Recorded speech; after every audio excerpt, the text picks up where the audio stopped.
Next topic it is birth rate, death rate and migration and other things. Then what is birth rate? That is the number of live birth per thousand person in a year. That is known as birth rate. Please underline. This is a major component of growth because in India birth rate have always been higher than the death rate. Why we are taking this birth rate as a important one? Because every year the birth rate is higher than the death rate. Then what is death rate? The number of death per thousand person in a year.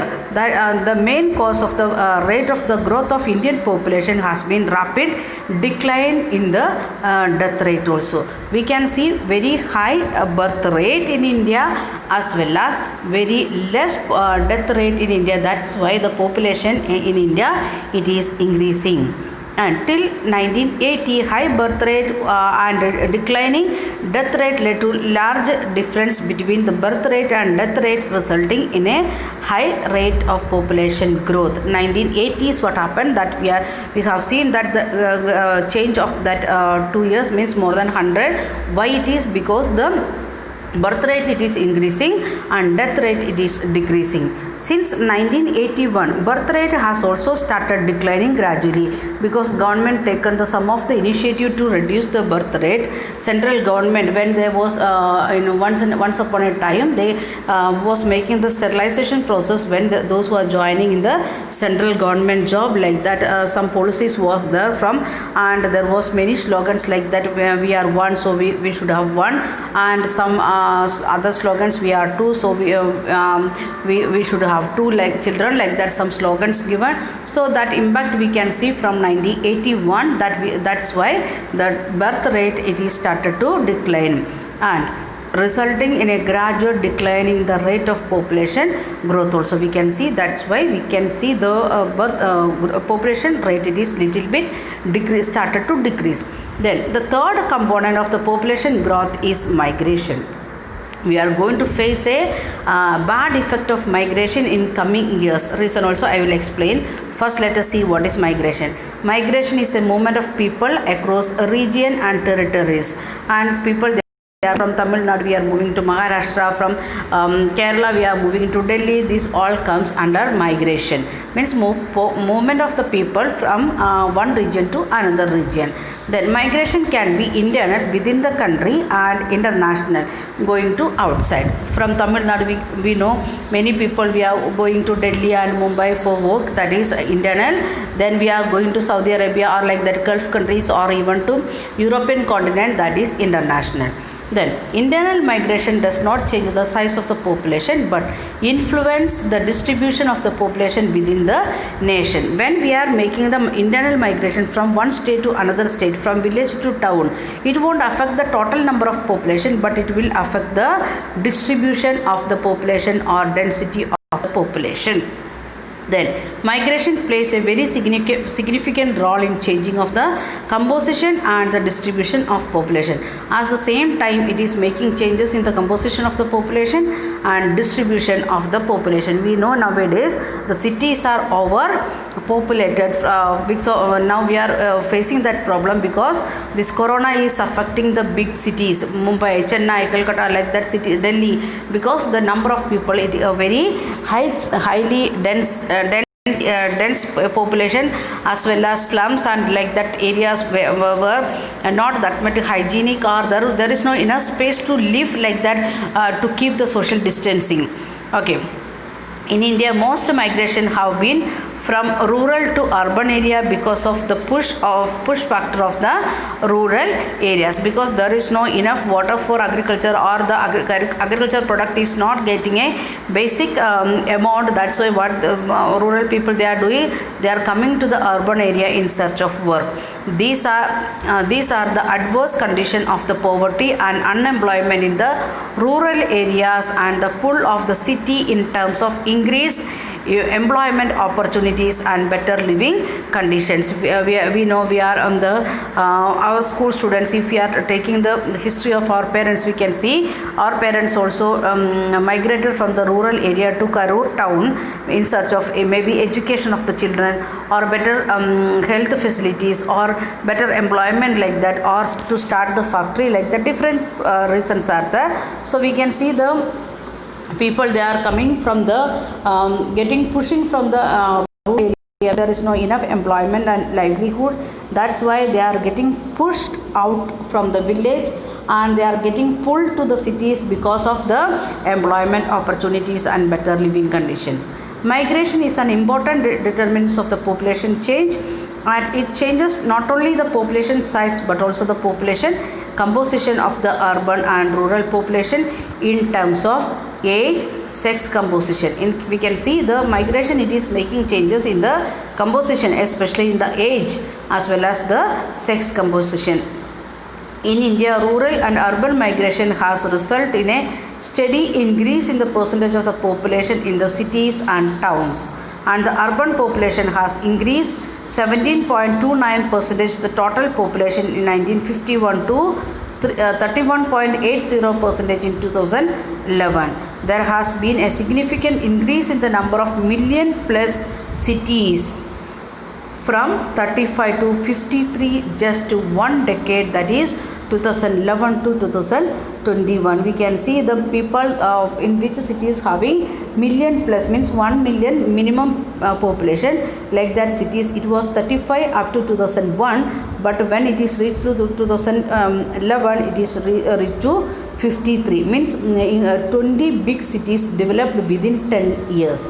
Then age composition, and in that we want to study different groups like that. Children, that is from 15 below 15 years, then working population from 15 to 59 years. Then again we can see the next group that they are aged above 59, like that 3 groups. And according to particular now present government, when we are comparing with some other instance, these are different, but here when we are thinking about the population study, we can see 3 groups. The age composition of the population refers to the number of the people in a different age groups in a country. It is one of the most basic characteristics of the population. Why? Because the working population, if it is more, and the dependency of the children as well as the elderly will it is very less, then we can see the higher economical growth rate in the country. And sometimes the working population, they are very less, and number of the children very high, and elderly people above 59 also very high. So this very less number of the working people force, they want to help the children as well as the elderly. So we can't see that proper economical growth rate in the country. So this is the one of the basic characteristics. To an important degree, a person's age influence what he or she needs, buys, does, and his or her capacity to perform. So say a 9th standard student, our age is reaching to 15, means country is considering like that you are reached to the age of working population, or one more year we want to wait to reach. But still in our condition, we can see when we are reaching to 2022, up to that time we are going on study, we are continuing our study. So we are not in the group of that working age, what they are in the population study, what they made the groups. In that group we are not coming, even when we are we want to complete our graduate means 11th and 12th by 17 years. Then graduation, if you are going for MBBS or engineering, it will be 4.5 years, then it will reach to 21 years, like that, 21-22 years. So we are becoming the working force by 22 years onwards, or 20 plus, like that we can consider. So up to that time, Indian children, especially the city children, they are not the working population. but the population study, they are saying like that 15 years onwards it is a working population. Why we are considering all these things? Because the age, it is influencing the needs of the person, what we are buying every day, what we are doing every day, what is our capacity, what is our skill, what we can perform. Consequently, the number of the percentage of the population found within the children, working age and age groups are notable determinants of the population's social and economical structure. So the age of the people below 15 to 59, above 59, it is influencing the social as well as economical structure of the society. So we are going to see that one. Population of a nation is generally grouped into three. 15, below 15, that is, we are saying like that, economically unproductive and need to be provided food, clothing, education and medical care. All these things want to get freely, all compulsory, they want to get from parents or from state. That is the condition below 50 years. Then working force, that is economically productive age as well as biologically reproductive age, and that is we are coming under the working population. Then next one, third group, it is above 59. They can be economically productive through they may have retired. Sometimes we can see some of the people even 75 years, the 80 years they are working. So it is partially, we can't predict like that they will work and they will be economically, they can be economically productive if they are retired, or again they are working voluntarily in some agencies, or they are making the agencies like that, recruitment agencies, or like that some services if they are doing, they can be productive. And the age structure here in India, we can see total population, that is orange color, it shows the adult one, means 15 to 59 years, that is 58% of the population. Then aged one, that is the above 59, above 59, that is only 6.9%, and children, that is 34.4%. So the dependency comes equally, means 50 equal to 50, like that 50% of the adult population, and aged and children altogether it is coming nearly 50. So the dependency as well, dependent people and the working force are more or less equal here in India. So we can't see the that much fast economical growth here in India. Okay, then next one, the percentage of the children and aged affects the dependency ratio, because these groups are not producers. We have seen that when the children as well as the aged people, they are not in the stage of economically productive. Then the proportion of the three groups in India population is already presented in the figure 6.5 that we already got the explanation. So next one, it is sex ratio. Sex ratio is defined as the number of female per 100,000 male in the population. Please underline what is sex ratio. It is defined as the number of female per 1,000 males in the population. This information is an important social indicator to measure the extent of the equality between male and female in the society at a given time. For it may be 10 years or 5 years, in that time what is the growth of the male or female, that we can see from the sex ratio.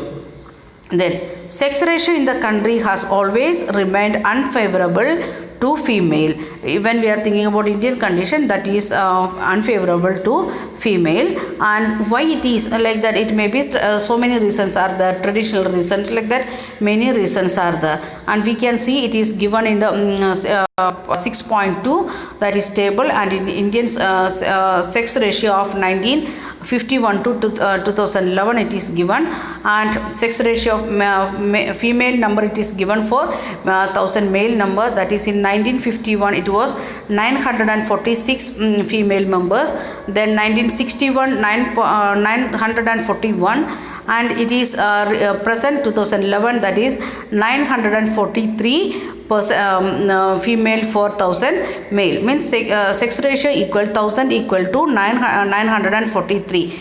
means for 1000 male 943 females only. So rest of the near about 60 people lesser than when we are making the sex ratio.